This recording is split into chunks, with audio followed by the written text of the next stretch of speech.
সুন্দরবনে দুর্ধর্ষ বনদস্যু ছোট সুমন বাহিনীর প্রধান সুমন সহ 7 দস্যু অস্ত্র ও গুলি জমা দিয়ে কোস্টগার্ডের কাছে আনুষ্ঠানিক আত্মসমর্পণ করেছেন।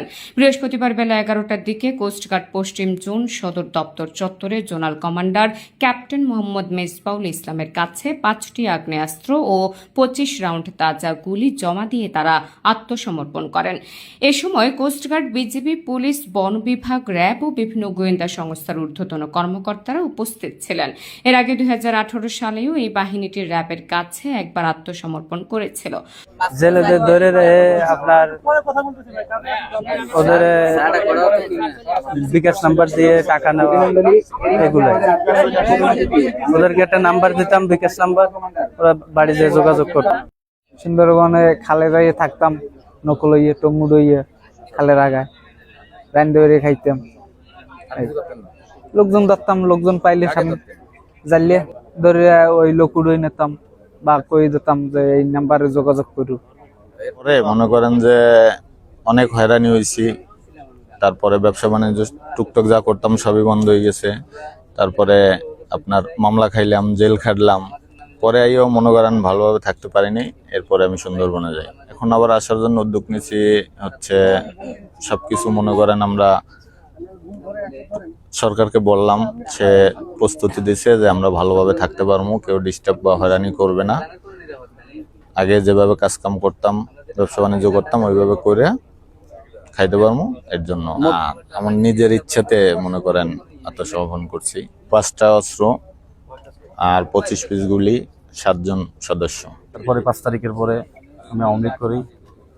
অতিরিক্ত মারধর, বিভিন্ন রকম হয়রানির কারণেই আমি এই পথে নামে গেছি। এখন বাংলাদেশ কোস্টগার্ডের মাধ্যমে আত্মসমর্পণ করছি।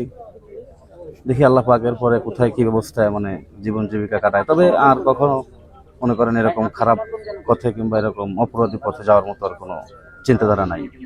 কোস্টগার্ড পশ্চিম জোনের zonal commander captain Mohammad Mezbaul Islam জানান, সুন্দরবনে বনদস্যু নির্মূলে কোস্টগার্ডের নেতৃত্বে operation restore peace in Sundarban ও অপারেশন ম্যানগ্রোভ শিল্ড নামে 2টি বিশেষ অভিযান পরিচালিত হচ্ছে। এই অভিযানের মুখে কোণঠাসা হয়ে গত 17 মে রাত 11টার দিকে মোংলার নন্দবালা খাল সংলগ্ন এলাকায় কোস্টগার্ডের কাছে আনুষ্ঠানিকভাবে আত্মসমর্পণ করে বাহিনীটি।